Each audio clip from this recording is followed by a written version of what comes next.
Interesting 3v3v3 का situation, in fact 3v3v4 का situation है। टीम फॉरएवर के पास बहुत ही अच्छी पकड़ भी है और ऐश ने देखिए ओपनिंग नॉक मैंटी के ऊपर निकाल लिया है, बट इसका फायदा अगर टीम आईक्यू सोल चाहे वो भी उठा सकते हैं, तो यहाँ पे टीम फॉरएवर को सतर्कता बरतनी पड़ेगी, नहीं तो गलतियां हो सकती है। माफिया चलिए वो मैंटी का फिनिश निकालेंगे, बट मान्या धीरे धीरे अग्रसर कर रहे हैं निंजू की तरफ। हमने देखा है हाल फिलहाल में निंजू का भी बहुत ही लाजवाब प्रदर्शन, और आईक्यू सोल उनके ऊपर भी भारी भरकम डैमेज जरूर आएगा। टीम फॉरएवर कल के दिन जिस तरीके से सैनहॉक के अंदर प्लेसमेंट्स बनाई थी, पोजीशनिंग्स बनाई थी, वो आज मिरामार में भी देखने को मिल रही हैं। एक बड़ा सा रिज, और रिज के अराउंड सारे खिलाड़ी अपने आप को सिचुएट कर चुके हैं। हालांकि टीम तमिलाज अभी भी फाइट को तैयार है। ऐश को टेक डाउन किया जाएगा, मान्या की तरफ से मोलोटॉव्स डालने की कोशिश बिल्कुल सामने, और आईक्यू सोल टीम फॉरएवर पर हावी होना चाहती है, गाड़ी के थ्रू मूव करने की कोशिश, लेकिन ऐसे में फंस जाएंगे खिलाड़ी जी। बिल्कुल नकुल को डाउन किया जाएगा, रोनी के ऊपर भी प्रहार आता हुआ। माफिया एक लौता खिलाड़ी है मान्या, अगर इस खिलाड़ी को भांप लिया, डैमेज दिया, तो डेफिनेटली चीजें सही हो सकती है। And there it is, Manya is to just go all bonkers on the fight.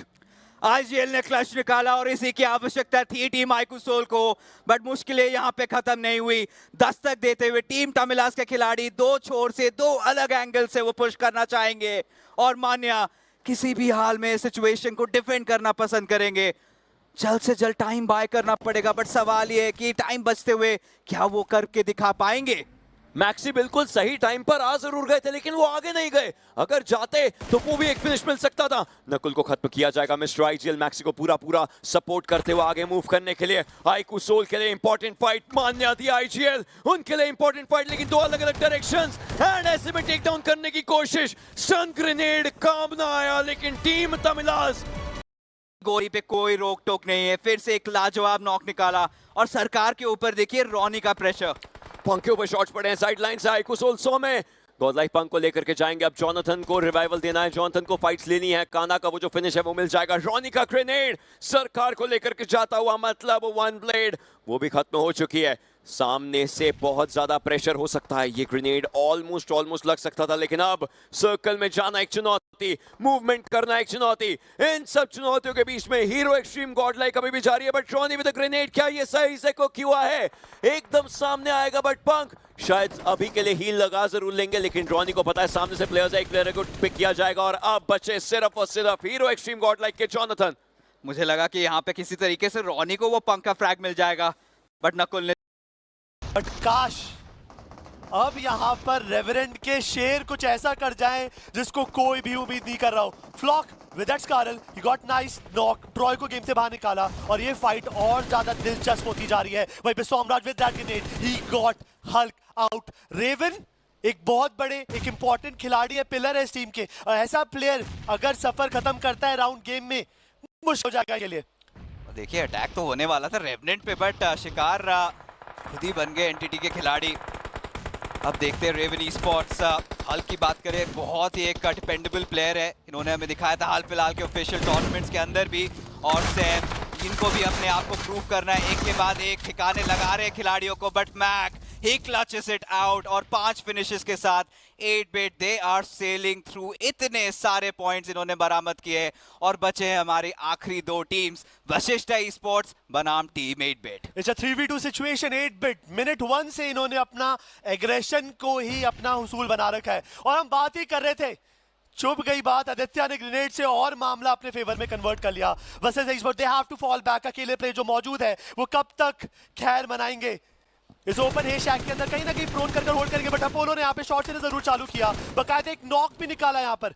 Oh no, it was secret जिसको कंफर्म करा, और माइटी विद दैट का व्हीकल का अच्छा पियो प्रदान उनके तरफ से होता हुआ, बट एक वो नॉक निकालना अनिवार्य है, नहीं तो कार्निवल गेमिंग अगर किसी और छोर से वो नॉक हो सकते हैं तो दिक्कतें बढ़ सकती है। बट चलिए हेक्टर यहाँ पे फिनिशेस निकाल रहे हैं, रेवनेंट के कुछ खिलाड़ी डाउन हो रहे हैं।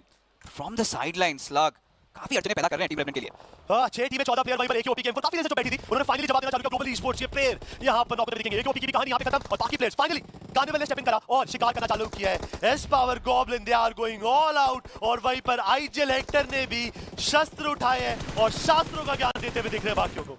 और वशिष्ठा ई स्पोर्ट्स आखिरी कुछ बचे खिलाड़ी अपोलो, उनको भी करेंगे धाराशाही, और इसी के साथ पर टीम एक्स पार्क कुछ भी करके अब थोड़ा रीयूनाइट हो चुके हैं। पहले तो काफी फासला था एक दूसरे के बीच में, अब ये कंप्लीट 2v4 का सिचुएशन होगा। ग्रेनेड से अगर नॉक आता है तो बल्ले बल्ले।